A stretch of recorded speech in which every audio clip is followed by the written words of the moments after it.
Big boss Malayalam season 4-ലെ ഇന്നലത്തെ എപ്പിസോഡിൽ റോബിൻ്റെ jail nomination ടാസ്കിലെ അലംഭാവമാണ് ഇപ്പോൾ ബിഗ് ബോസിലും പ്രേക്ഷകർക്കിടയിലും ചർച്ചയായിരിക്കുന്നത്. ഇന്നലത്തെ എപ്പിസോഡ് കണ്ട ആർക്കും തന്നെ റോബിൻ എന്ന കണ്ടസ്റ്റന്റിനെ അംഗീകരിക്കാനോ സപ്പോർട്ട് ചെയ്യാനോ സാധിക്കില്ല. റോബിന് തൻ്റെ ന്യായം പറയാനുണ്ടാകും, മനുഷ്യത്വമെന്നോ തൻ്റെ ഗെയിം സ്ട്രാറ്റജി എന്നോ ഒക്കെ. എന്നാൽ ബിഗ് ബോസ് കൊടുത്ത ഒരു ടാസ്കിൽ വേണ്ട രീതിയിൽ പെർഫോം ചെയ്യാതെ ഇരിക്കുക എന്നത് ബിഗ് ബോസിനെ തന്നെ ആക്ഷേപിക്കുന്നതിന് തുല്യമാണ്.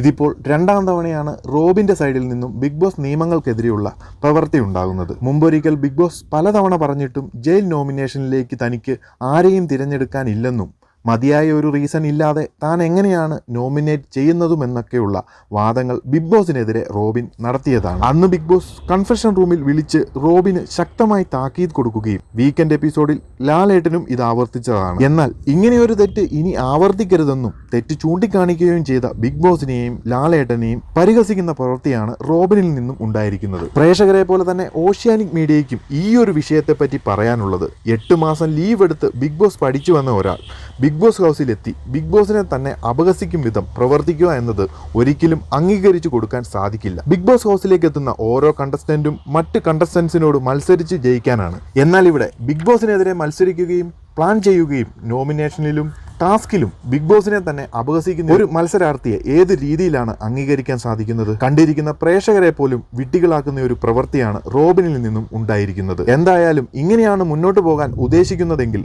റോബിൻ എന്ന കണ്ടസ്റ്റന്റ് ബിഗ് ബോസിൽ തുടരാനുള്ള യോഗ്യത ഉണ്ടോ എന്നും അതിനുള്ള അർഹത ഉണ്ടോ എന്നും ബിഗ് ബോസ് പുനർപരിശോധിക്കേണ്ടിയിരിക്കുന്നു. ഇതിലിപ്പോൾ ഓഷ്യാനിക് മീഡിയയ്ക്ക് ഒരു കണ്ടസ്റ്റന്റിനോടും വ്യക്തിപരമായി ഒരു എതിർപ്പുമില്ല. ബിഗ് ബോസ് മലയാളം സീസൺ 4-ൽ നടക്കുന്ന കാര്യങ്ങളിൽ അഭിപ്രായം പങ്കുവയ്ക്കുന്നു എന്ന് മാത്രം. അതോടൊപ്പം ബിഗ് ബോസ് മലയാളം ഷോ കാണുന്ന ലോകമെമ്പാടുമുള്ള മലയാളി പ്രേക്ഷകരെ എല്ലാം വിഡ്ഢികളാകരുതെന്നുമുള്ള അഭിപ്രായമുണ്ട്.